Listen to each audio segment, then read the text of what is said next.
Hello, my name is David, and today I will show you how to make the POW box from Mario.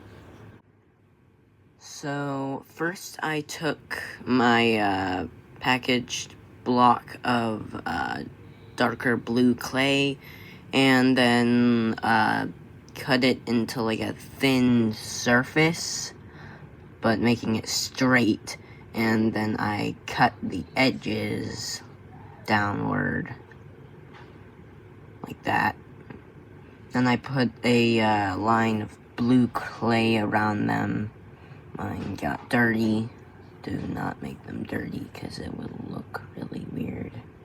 And, anyway, then I took a block of black clay using my knife tool. Forgot to let you know to use your knife tool for all this. And after that, you make a P, an O, and a W.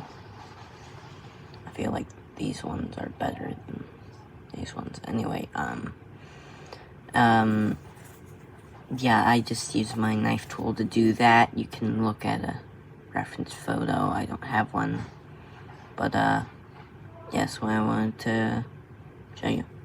Bye.